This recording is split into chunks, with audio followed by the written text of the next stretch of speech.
Muy bien, mis queridos alumnos, o bueno, en este caso, con alumnas también. Muy buenos días, chicas, chicos. En esta mañana fría, en esta mañana quizás diferente, siempre el deseo de poder estar juntos nuevamente en esta hora. Muy buenos días, vamos a tomar nuestra asistencia, por favor, para el día de hoy.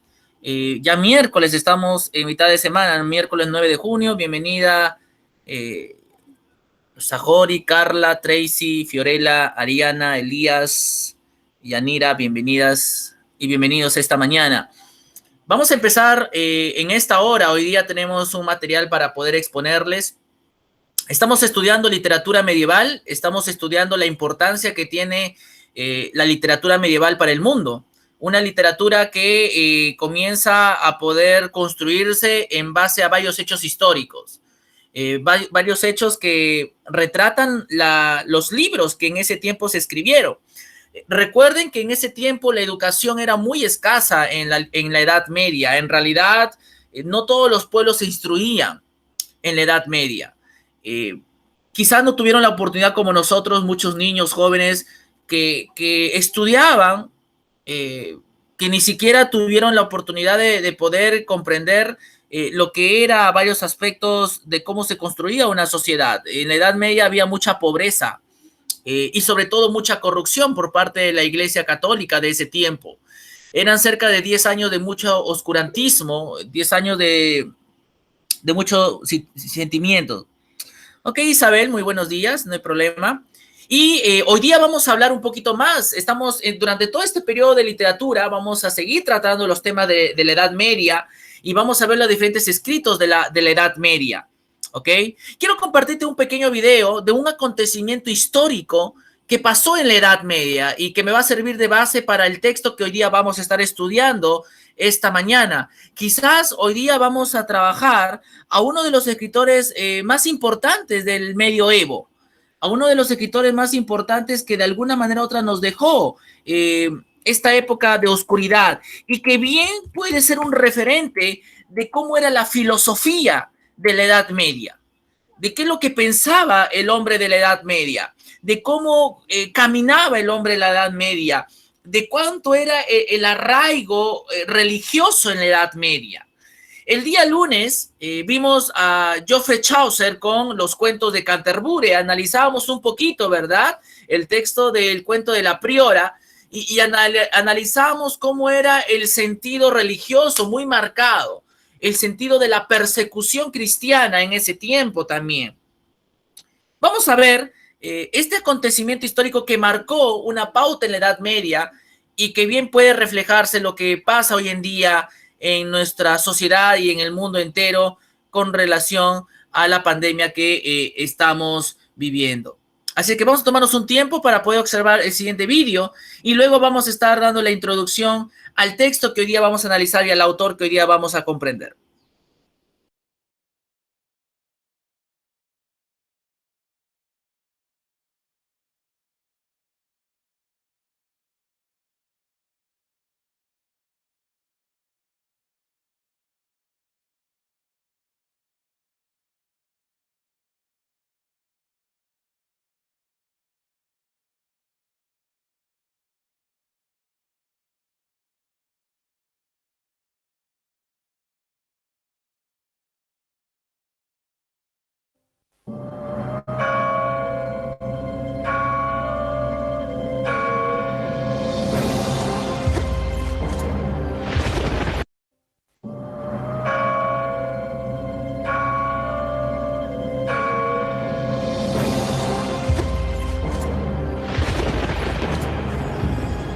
El primer impulso es correr. ¿Pero hacia dónde? Reza porque no existe el mañana. Para todos los que mueren, nunca habrá un mañana. No saben dónde esconderse, cómo salvarse, cómo sobrevivir. Los cuerpos se amontonan. Una tormenta de fuego, violencia y locura es la terrible venganza de Dios. Es la peste negra del medievo, el peor desastre biológico de la historia de la humanidad. Es, según el testimonio de un testigo, el fin del mundo. La peste negra, episodio 1.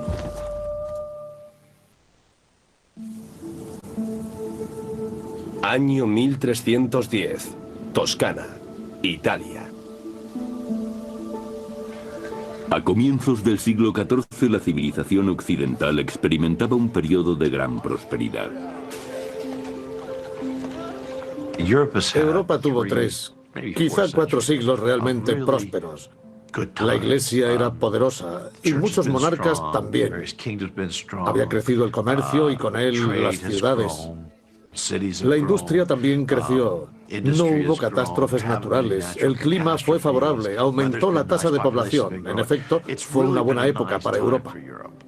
Pero esta expansión está a punto de topar con una nueva realidad.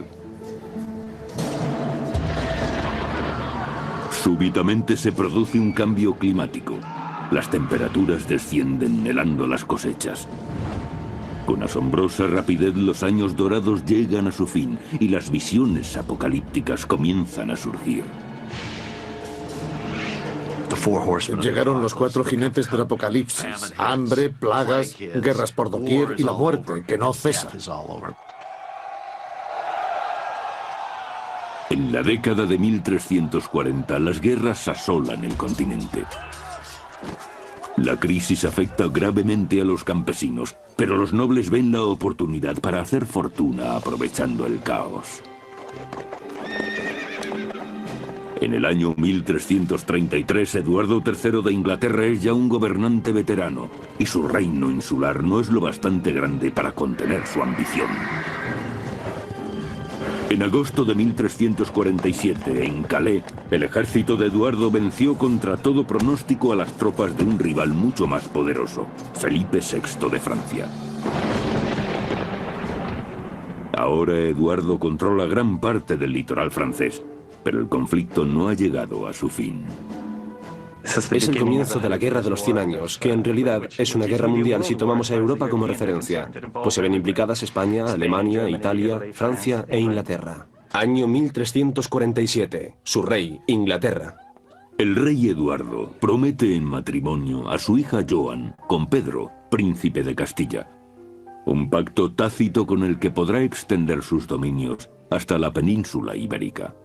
La unión entre estas dos familias reales provocaría una remodelación del mapa político de Europa, haciendo de la estirpe de Eduardo la más poderosa de la cristiandad. A sus 15 años recién cumplidos, Joan no conocía a su novio ni había estado nunca en España. Como cualquier jovencita, espera que su padre haya elegido para ella un príncipe apuesto, quizá incluso amable en el trato.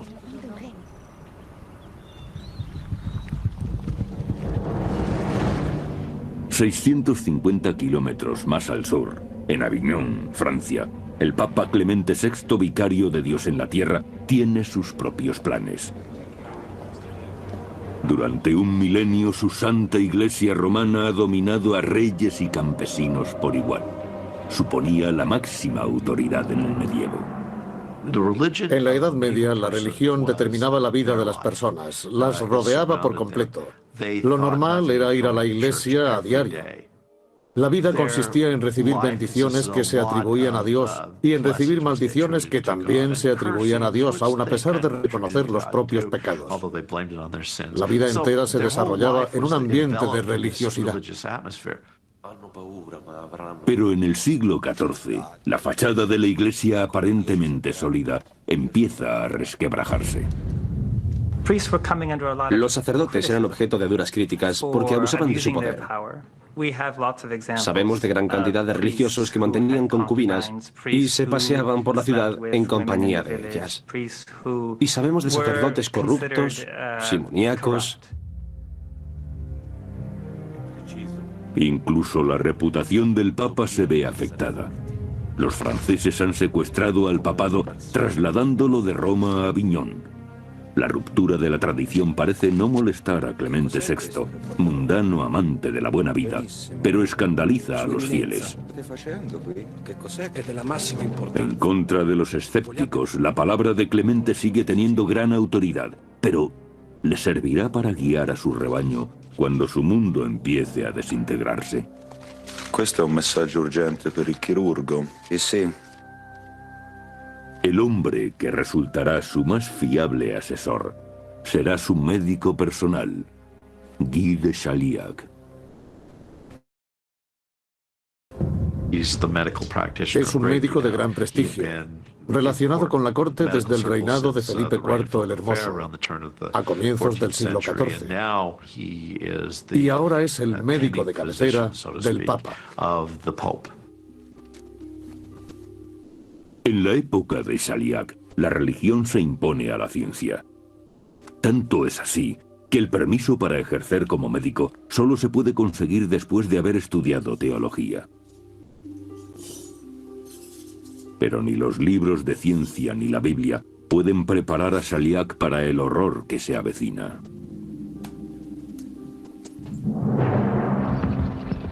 Año 1347. Baja Mongolia. Lejos, en Oriente, en las estepas mongolas, un terrible mal ha despertado. Es un agente de la muerte.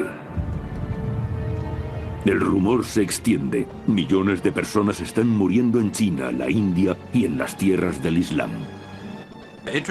Es muy interesante comprobar que estos rumores procedentes del este llegaban acompañados de descripciones apocalípticas sobre los orígenes de la epidemia. Se hablaba de hechos tales como una lluvia de ranas y serpientes, tormentas con fuertes granizadas y rayos, y finalmente un humo hediondo y truenos espantosos.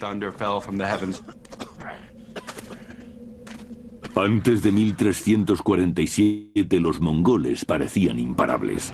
Su predominio en Oriente se mantuvo durante casi 150 años. El imperio mongol se extendía desde las cimas del Tíbet hasta más allá del Volga, y desde Beijing hasta Constantinopla. Lo más importante es que abrieron el comercio entre la Europa occidental y China. Y se pudieron seguir rutas a través de Asia Central, gracias a lo cual, especialmente en la segunda mitad del siglo XIII, hubo un periodo de expansión del comercio europeo en Oriente. Pero los mongoles, si bien mejoran las comunicaciones, plantan también la semilla de la destrucción. Las rutas terrestres abiertas por los mongoles a través de su imperio unificado fueron útiles para el transporte de artículos de lujo, especias y seda sobre todo, pero hubo también otro tipo de mercancía que siguió esa ruta, la peste. Implacablemente la peste se arrastra por las estepas, acabando con poblados enteros y dejando tras de sí cuerpos hinchados con bubas malignas.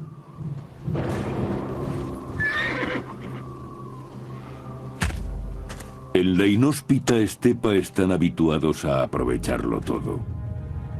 Los objetos valiosos como pieles y mantas se conservan. El resto es echado al fuego para intentar acabar con el demonio causante de esta tragedia. Pero el demonio viaja oculto en el botín. En 1347, cientos de miles de personas viajan a Occidente, a la pujante ciudad de Ginebra. Un criado se prepara para un peligroso viaje. Año 1347. Ginebra, Suiza.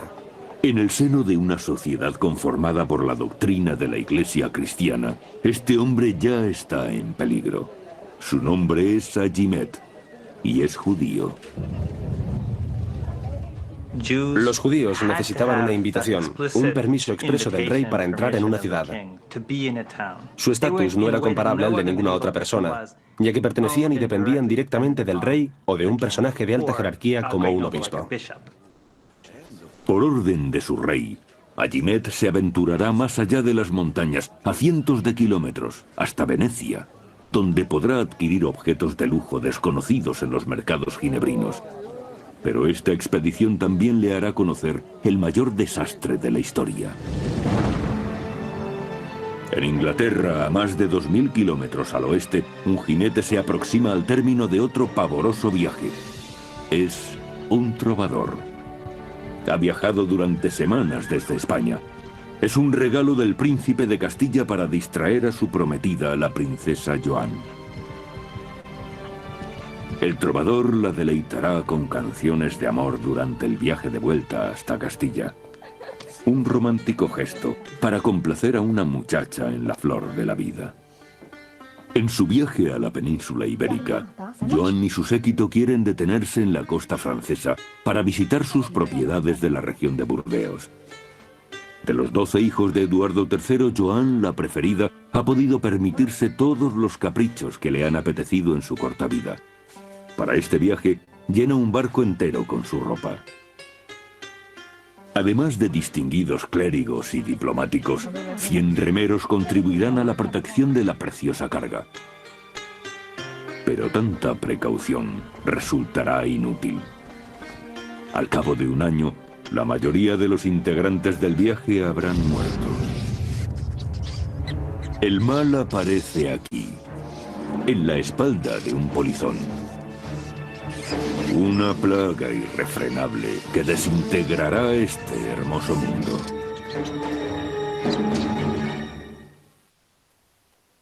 Año 1347. Mongolia Inferior.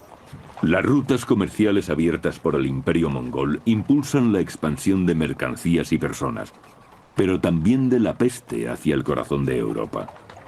Viajeros, labradores, nobles, incluso la hija del rey de Inglaterra. Todos se verán frente a frente con el mayor asesino de la historia.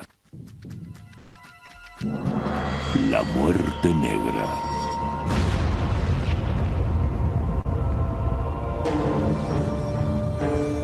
El término de las rutas comerciales mongolas es la ciudad portuaria de Kaffa, en el Mar Negro, punto de partida de los barcos mercantes con destino a Italia. En 1347 los mongoles atacan la ciudad cristiana de Kaffa con la esperanza de dominar tan estratégico enclave. Al principio, parece que la ciudad caerá bajo el sorpresivo asalto. Pero cuando la lucha es más enconada, los mongoles se enfrentan repentinamente a un enemigo inesperado: la peste. Afrontan entonces una acción desesperada.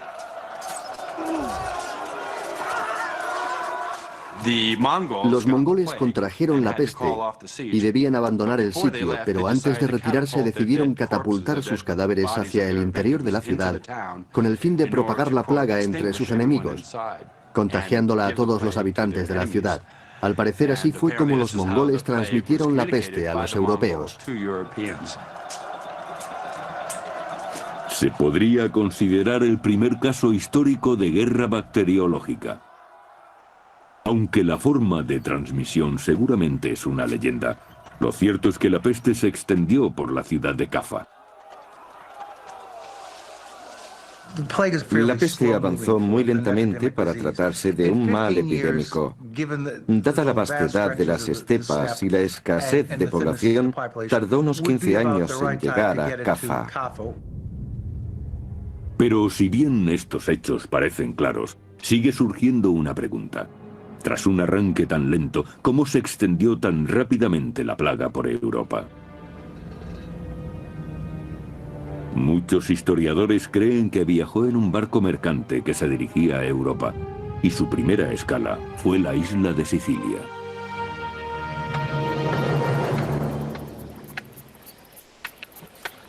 Año 1347. Mesina, Sicilia. Para los habitantes del litoral italiano, las olas siempre han sido portadoras de vida en el Mediterráneo.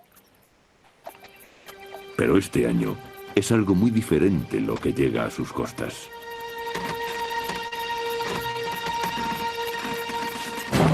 Ah! Oh mio Dio! Andiamocene via! Andiamocene! Aspettami, aspettami!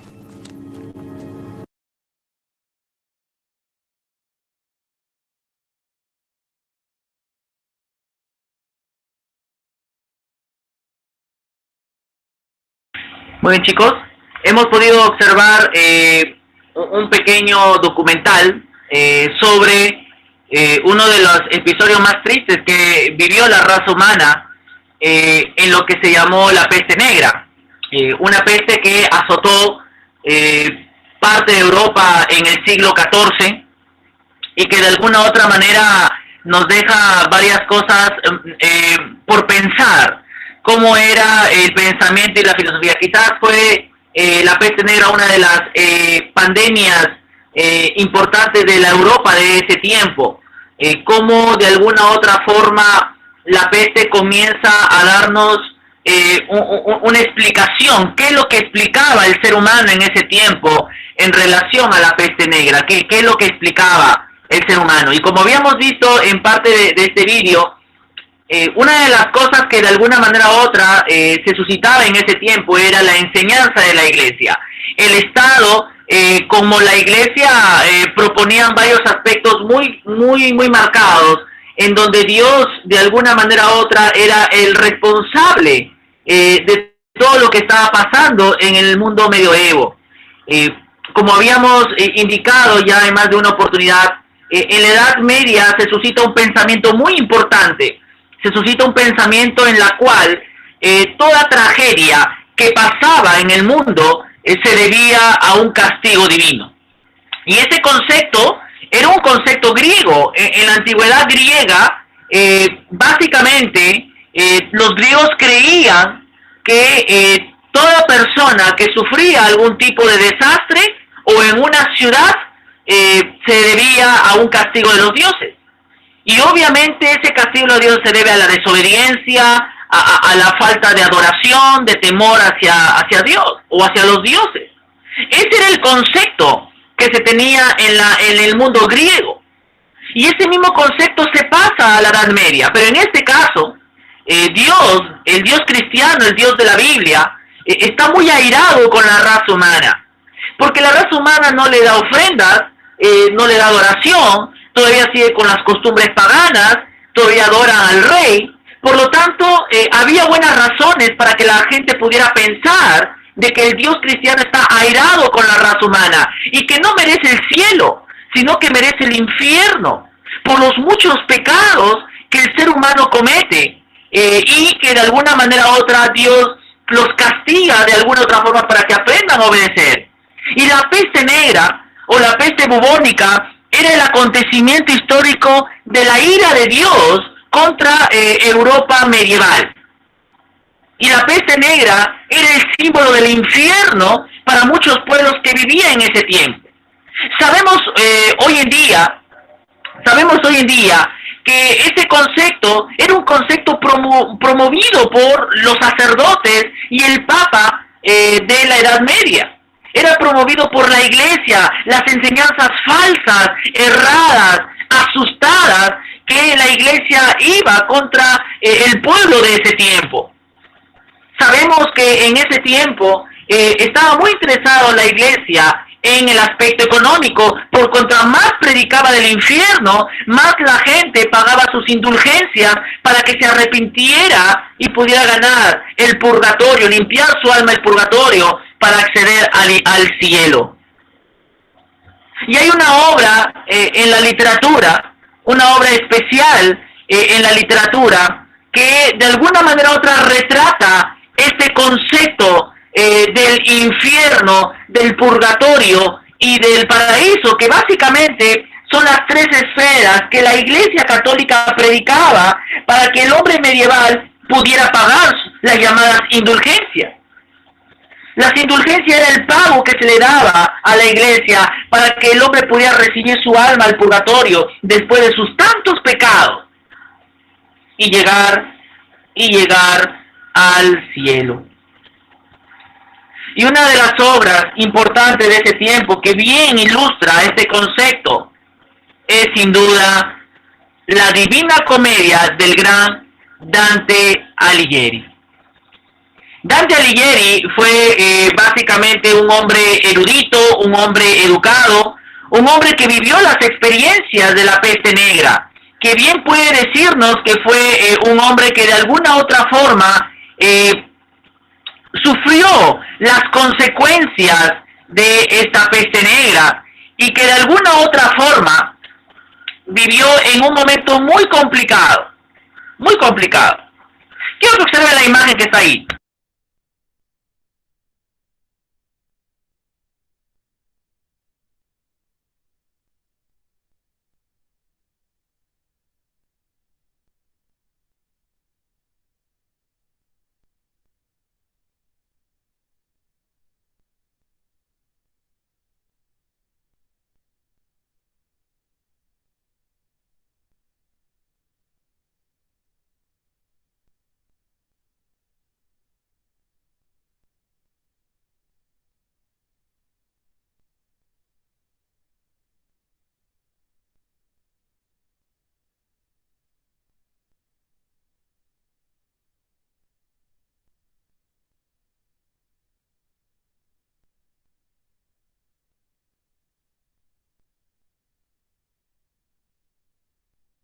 Como ustedes pueden observar, aquí tenemos una estructura en la cual Dante Alighieri, en su obra La Divina Comedia, nos da sobre la situación y la condición del ser humano.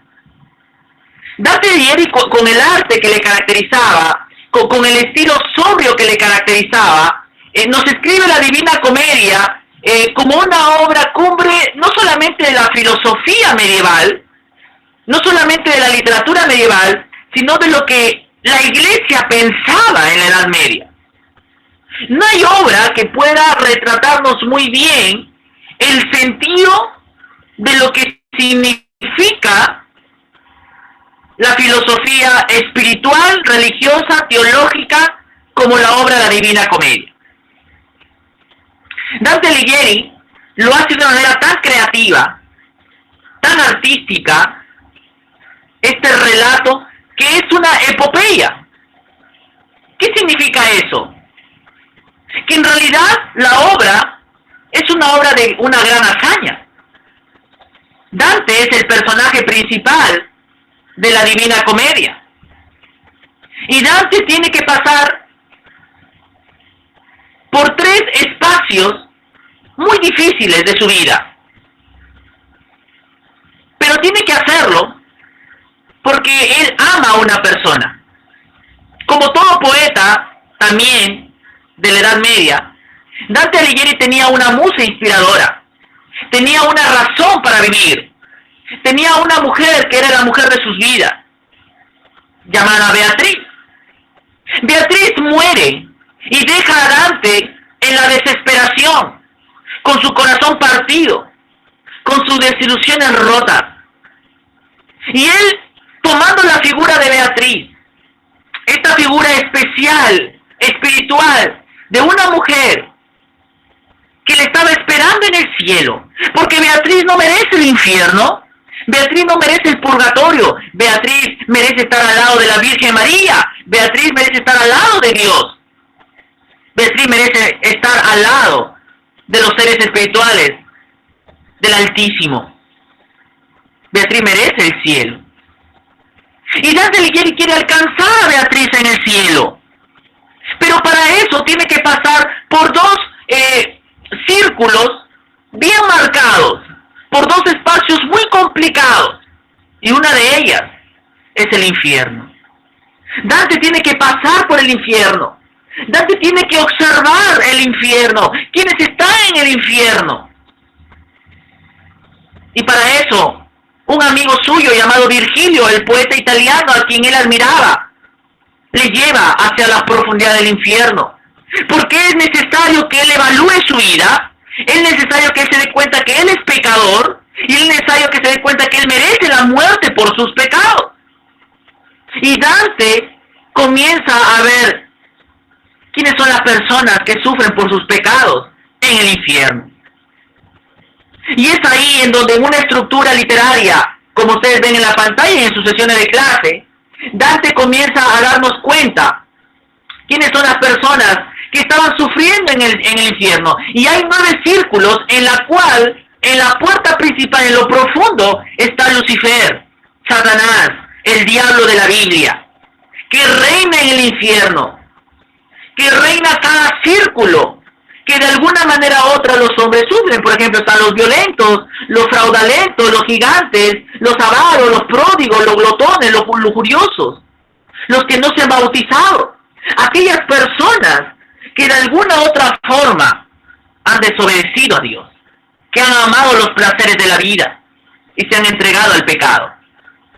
Y Dante tiene como un gran héroe, antes de ver a Beatriz en el cielo, tiene que pasar por esta experiencia del infierno. Luego de eso, luego de que Virgilio, su gran amigo, le ayuda a observar todo ese atroz que hay en el infierno, Dante se dirige hacia el purgatorio. ¿Ok?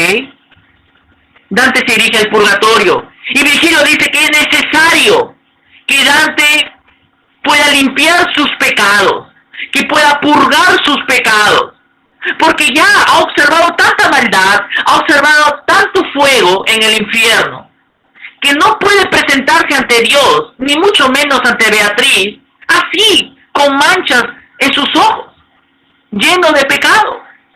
Por eso lo lleva hacia el purgatorio. Y en el purgatorio Dante limpia sus pecados y se encuentra con varias personalidades de la literatura, de la filosofía, de la política medieval, que también se han arrepentido. Virgilio dice que para que tú limpies tu pecado, Dante, para que tú puedas purgar tus pecados, es necesario que te arrepientas de tus pecados y entres al purgatorio. Y en el purgatorio, Dante limpia sus pecados, confiesa sus pecados ante Dios y está preparada su alma para entrar al cielo. Para entrar al cielo. Cuando entra al cielo, Dante se da cuenta de que no es fácil llegar a Dios, no es fácil llegar hacia Beatriz. Y es aquí donde Dante Alighieri toma el concepto copérnico, la ciencia copérnica, en donde se estipula que el centro del universo es el Sol y los planetas giran alrededor del Sol. Esa era la teoría copérnica en la Edad Media. Y Dante toma esa figura planetaria para decirnos que el cielo, para acceder al cielo, hay un conjunto de planetas, de espacio, en donde él también tiene que pasar. No es fácil llegar al cielo. Ese es el concepto de la Biblia, el concepto cristiano, que para ver a Dios no es fácil. No es fácil. Pero al final, la obra termina donde Dante ve a la Santa Virgen María y ve a Beatriz y puede descansar en paz porque vio el amor de su vida, vio a Dios. Entonces, chicos, en su sesión de clase ustedes van a ver básicamente las tres partes que hemos visto y que hemos resumido esta mañana: el paraíso, el purgatorio y el infierno. ¿Ok? El día de hoy vamos a ver justamente esta parte importante en la filosofía poética de Dante Alighieri. Y hoy día hemos retratado del por qué es una epopeya. ¿Acaso no es una hazaña, no es una gran proeza cruzar el infierno? ¿No es de valientes cruzar el infierno, el purgatorio, para llegar a nuestro destino? Así se concebía en el mundo griego. Los caballeros, los héroes, tenían que pasar por dificultades tremendas para lograr sus hazañas y lograr su cometido. Dante Alighieri es como un héroe que va en busca de su amada, pero tiene que pasar por círculos muy complicados, como esta mañana hemos explicado. Pero de los tres momentos o tres partes de la obra, es el infierno donde nos llama la atención. Es en donde Dante comienza a componer más versos en su estructura literaria, que es básicamente el infierno. Ustedes tienen aquí en la sesión de clase la estructura cónica del infierno, ¿verdad? Ustedes tienen la parte, tienen una descripción detallada de quiénes son las personas que están sufriendo ahí, especialmente los 9 círculos que compone, que estructura, que ilustra Dante Alighieri, hasta llegar a Lucifer, que es el diablo. ¿Ok, chicos? En nuestra ficha de trabajo, como ustedes pueden ver aquí, está un fragmento también del infierno de Dante Alighieri. Un fragmento donde ustedes tienen que responder algunas preguntas de análisis. Es un extracto y un fragmento de lo que compone la obra en sí. Por ejemplo, miren esta parte de la lectura. Dice Dante Alighieri, cuando entra a las profundidades del infierno, dice, por mí se llega a la ciudad doliente, por mí se avanza hacia la eterna pena, por mí se va tras la perdida gente. La gente está perdida, dice Dante, en este lugar de eterna pena. Dios al pecado señaló condena. Dante dice que todas estas personas sufren porque Dios señaló al pecado una condena. Y dice Dante, y surgía entonces cual suprema alianza del poder sumo y la justicia plena. Dante reconoce de que no puede estar mucho tiempo en este lugar de infierno. Por eso pacta con Dios para tener misericordia y justicia. Y no existiendo en mí fin ni mudanza, nada me precedió sino Dios mismo. Dios me otorgó este permiso de observar todo esto para evaluar mi vida. Y quizás esto es la enseñanza de la obra. Es la enseñanza, en realidad, de toda la filosofía medieval. El pecado, las consecuencias del pecado, chicos, debe llevarnos a reflexionar sobre nuestras acciones. Debe volvernos a Dios. Debe volvernos a las Escrituras. Ese es el mensaje de la obra. Ese es el mensaje especial que Dante quiere guardar para los fieles que quieren adorar a Dios de verdad, que quieren seguir a Dios de verdad. Esta mañana vamos a ver un pequeño extracto sobre el infierno de Dante Alighieri. Te voy a enviar el link entonces del YouTube en el chat de mí para que tú puedas ver básicamente un extracto de el infierno de Dante Alighieri, ¿ok? Este infierno que se relata en un documental y que espero que esta mañana podamos seguir comprendiendo ahora de manera ilustrativa lo que Dante Alighieri quiso darnos a conocer con su texto y un mensaje para nosotros hoy en día.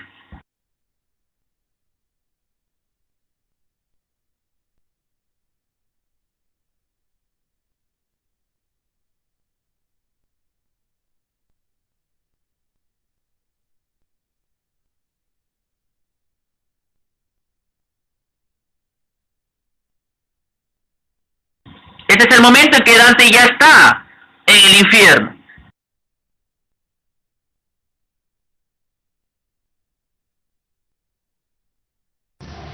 Existe un lugar de tormento sin fin. Existe un lugar de tormento sin fin. Un pozo negro de pecado y sufrimiento. Un mundo de desesperación sin fin. El infierno. Una de las características del infierno es que uno mismo lo elige. Para comprender esta idea, déjate llevar al infierno de Dante, el libro que supo dar vida al infierno. El infierno de Dante.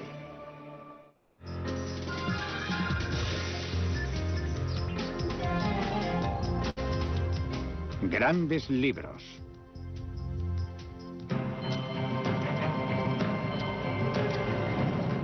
En la Italia medieval, Dante Alighieri escribió un poema épico conocido como Infierno, que ha servido para definir el infierno de la cultura occidental.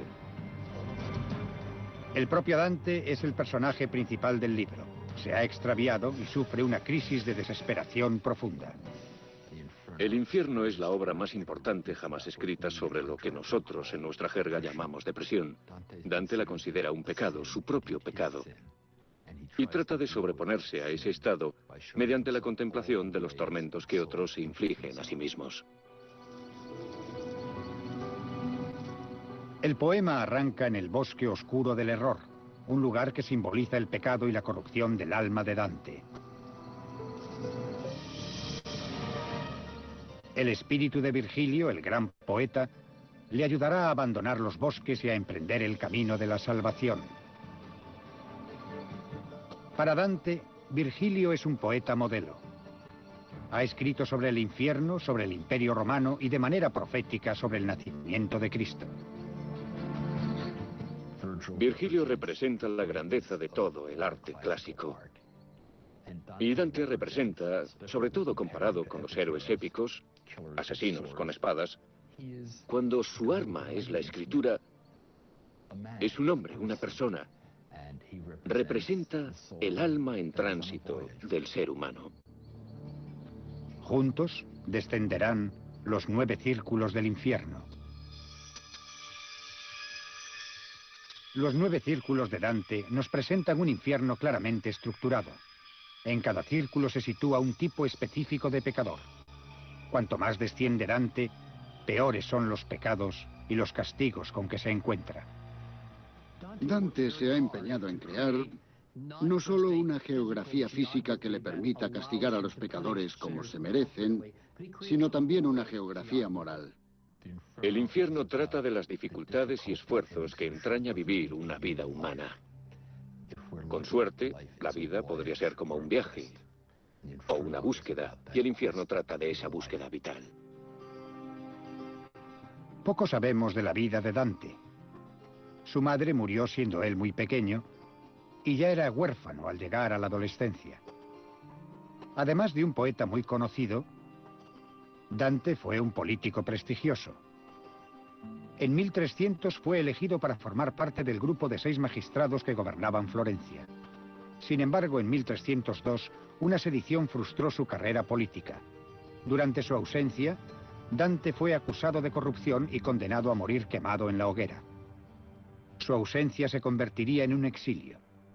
No podría volver nunca. A Dante le había traicionado su ciudad amada. Parece bastante claro que no podría haber escrito ese poema sin la experiencia de su exilio. Fue lo que le permitió pensar de una manera más amplia y asumir la verdadera naturaleza del exilio en un sentido muy amplio, pues de eso trata el poema en esencia. Antes de comenzar su búsqueda, Dante y Virgilio deberán atravesar las puertas del infierno.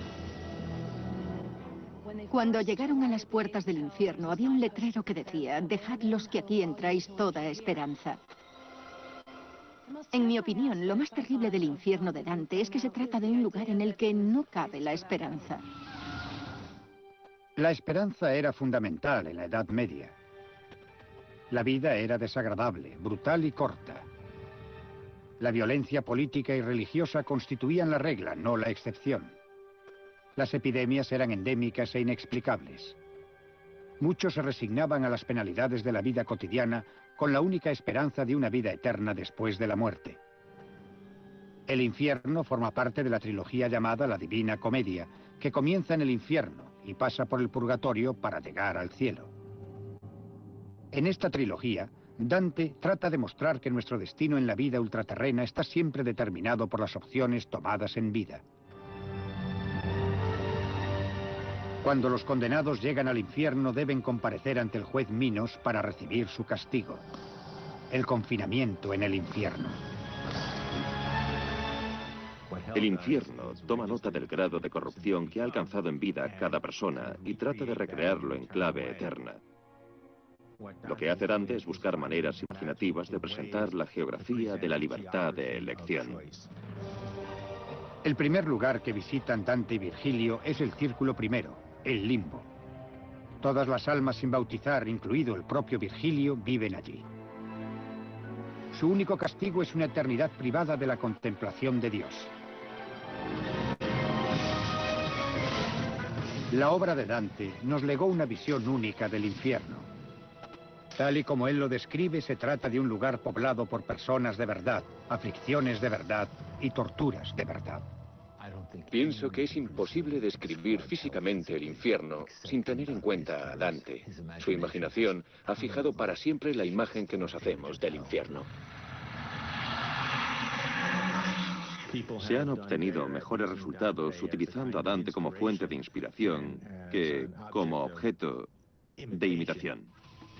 Después de que Dante escribiese el infierno, los artistas comenzaron a ilustrar sus visiones.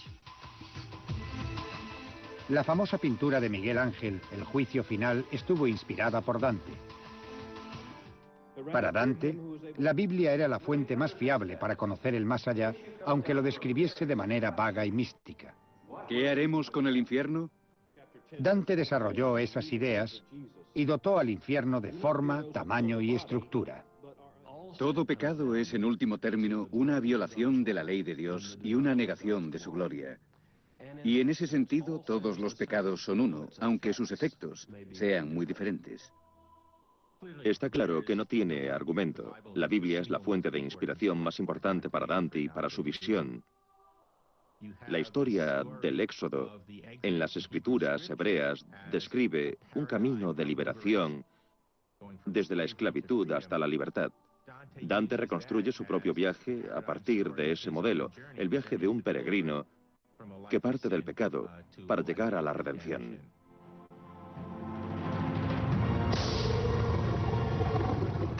Es muy probable que debamos a Dante la descripción más tangible del infierno jamás concebida por la imaginación humana, similar a la concepción que originariamente se tenía de la Gehenna. En la Biblia, Jesucristo advierte a sus discípulos de la existencia de una Gehenna de fuego. La Gehenna era un vertedero siempre en llamas en las afueras de Jerusalén. No se trataba de un vertedero de basura cualquiera. Todas las alcantarillas desaguaban directamente al valle. Había un flujo constante de heces y orina, de añublo y moho. La basura allí depositada era pasto continuo de los gusanos. La Biblia nos presenta siempre la Gehenna como un lugar en el que el gusano nunca muere. Los profetas, cuando describen el más allá a los pecadores, se valen de esta imaginería. Todo el mundo había visto y había olido esos lugares. Entonces el profeta decía, pues si no os andáis con ojo, pasaréis la eternidad en un lugar como ese. Cada cultura interpreta el infierno a su manera. Para los habitantes de Jerusalén, el infierno era la Gehenna. A comienzos del siglo XIV, la obra de Dante estableció un nuevo modelo de infierno. Dante escribió su infierno con un propósito concreto, y el propósito era persuadir a la gente para que viviese una vida mejor, ser conscientes de los propios vicios y cambiar lo necesario para eludir el infierno e ir al paraíso. Cada uno de los círculos infernales, si se observan con atención, está dedicado a vicios y crímenes que podría cometer cualquiera de nosotros. Dante escribió el infierno desde la fe católica, pero su visión va más allá de la doctrina de la Iglesia. Incluso prescindiendo de la parte teológica específicamente cristiana, hay una estructura moral consistente y de indudable aplicación universal. En cualquier lugar del mundo se reconoce la importancia del mensaje moral, la fuerza moral, la teoría moral de la obra de Dante. El viaje de Dante al infierno es una hazaña de tipo psicológico. Cuanto más se desciende, más difícil es eludir la presencia real del dolor y el pecado.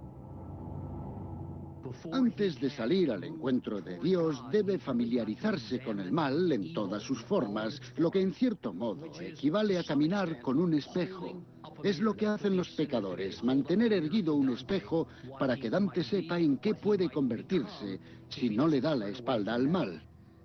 Se trata de un viaje de introspección que comienza en el bosque oscuro del error y culmina con la comprensión de la naturaleza del mal al final del viaje, cuando alcanza el fondo del infierno. El viaje continúa. Dante y Virgilio descienden al círculo quinto del infierno, donde Dante deja de ser un simple observador asustado.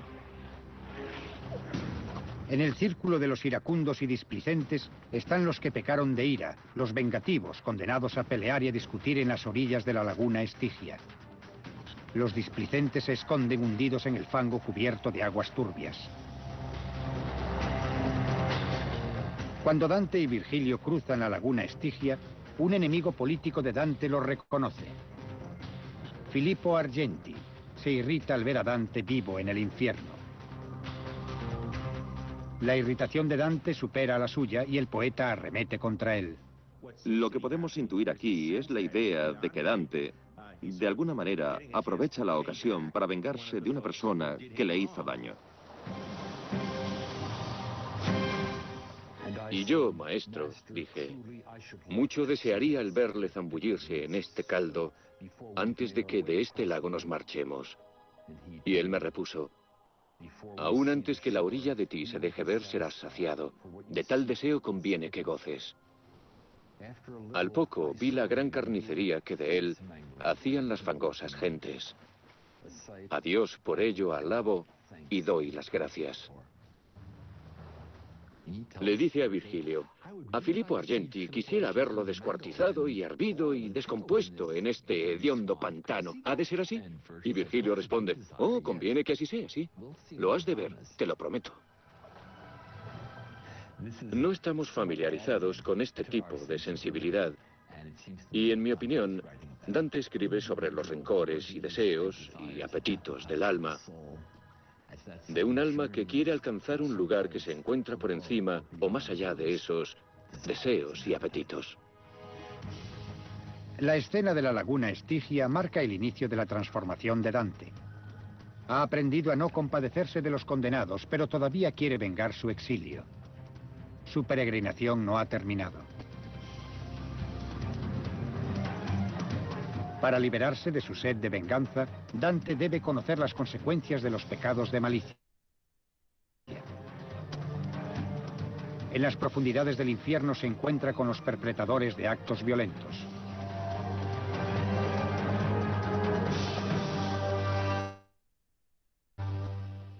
Dante Alighieri escribió El infierno pensando en un público lo más amplio posible. Quería que la gente se diese cuenta de que las opciones que tomamos en vida tienen consecuencias importantes. Para ilustrar la idea de que no todos los pecados son iguales, Dante separa el infierno superior del inferior por medio de un muro, distinguiendo los pecados de debilidad de los pecados de malicia. Hay pecados que tienen que ver con la debilidad humana, aquellas ocasiones en que nos dejamos llevar y caemos en el tipo de errores que no nos ayudan a madurar y tomamos el tipo de decisiones que pueden herir a otros por sus consecuencias, pero no hacemos daño a propósito. No queremos herir al prójimo de manera intencionada. Y hay otros pecados en los que sí existe una auténtica malicia. Se busca herir al prójimo por algún motivo que se justifica mentalmente. Dante y Virgilio atraviesan la laguna Estigia para entrar en la ciudad amurallada de Dite, en el infierno inferior. Al fin llegamos adentro de las altas fosas que vallan esa desolada tierra. Pensé que los muros eran de hierro. Incluso en el infierno es necesario recluir y vigilar a los culpables de los crímenes más violentos y repulsivos. Aunque Dante no había cometido la mayor parte de los pecados que aparecen en su poema, sí trata de encontrar un reflejo de sí mismo en los pecadores del infierno. Solo así puede tener la esperanza de eludir el destino eterno que le espera. En su itinerario para recuperar la conciencia desde la desesperación, Dante se apoya mucho en su guía, Virgilio. Virgilio pone a Dante cara a cara con su lado más oscuro, sus pecados y sus prejuicios erróneos. Solo así Dante podrá renacer a la luz del pensamiento verdadero. Muy bien, chicos. Hemos podido ver entonces una pequeña descripción de esta obra cumbre de la literatura medieval. La obra de Dante Alighieri ha sido siempre un referente en cuanto al estudio que se tiene de la literatura y el concepto cristiano de la época. Como acabamos de observar, esta obra bien nos habla, nos retrata en muchos aspectos del propósito, de las intenciones y sobre todo de lo que circulaba en ese tiempo. ¿Y qué es lo que circulaba del concepto? El concepto religioso, el concepto cristiano. Y hoy día hemos podido ver cuál es el propósito de Dante al escribir. Y quizás para nosotros debe ser una reflexión hoy en día. La reflexión más allá de las creencias que tú puedes tener es que todo acto que cometemos en la vida, toda acción que cometemos en la vida, tiene una consecuencia. ¿Merecemos el infierno por eso? ¿O merecemos el cielo? ¿Creemos en ese concepto cristiano del cielo y del infierno? O quizás para muchos piensa que el infierno está aquí en la tierra. O que quizás el cielo es un concepto solamente muy tradicionalista y muy fuera de moda. Pero sea cual sea el concepto que tú tienes, todo acto que nosotros hacemos en la vida, bien o mal, tiene efectos para nosotros, para nuestra vida y para la sociedad. Y seguramente tú al leer la ficha de trabajo vas a leer básicamente el concepto que estamos trabajando esta mañana, el concepto de las consecuencias de nuestras acciones. Así es que en la ficha de trabajo tú vas a volver a leer el fragmento sobre el infierno y tomemos en cuenta lo que él dice aquí. Dios al pecado señaló condena. Ese es el resumen básico del infierno. Esa es la síntesis, es el tema principal de esta primera parte. Dios al pecado señaló condena. Dios condena el pecado con la muerte. Y quizás sea la razón por la cual muchas personas están enfermas. Muchas personas no tienen una casa. Muchas personas han muerto violentamente. O quizás muchas personas viven con problemas en la casa, con la economía, con los hijos. O quizás sufrimos. Porque quizás esta sea la razón. Dios al pecado señaló condena. Y cuando Dante entró al infierno, se dio cuenta que estas personas habían sufrido por todas estas cosas. Así que chicos, esta mañana te vamos a dejar esta actividad de este fragmento del infierno, ¿ok? Y vas a contestar a 7 preguntas en tu cuaderno de trabajo acerca de este texto y el análisis que hemos visto de Dante Alighieri y la Divina Comedia. El título Divina Comedia, la palabra comedia, porque en realidad el título original era comedia. Él, cuando escribió el libro, obviamente le puso como título comedia, como dando a entender que esta es una comedia de la vida, que esto es una ironía de la vida, y que de alguna manera u otra es tan divino que nos lleva a reflexionar. La palabra comedia en ese tiempo tenía que ver con una enseñanza, tenía que ver básicamente con el drama de la vida. Y yo espero que en esta hora hayamos podido un poquito aportar al texto el significado y el mensaje para nosotros. Como siempre, es un placer haber estado con ustedes, chicos. Se nos fue la hora. Sigan en Classroom con las actividades y sigan con la siguiente hora también de clase. Cuídense mucho, nos vemos. Chao.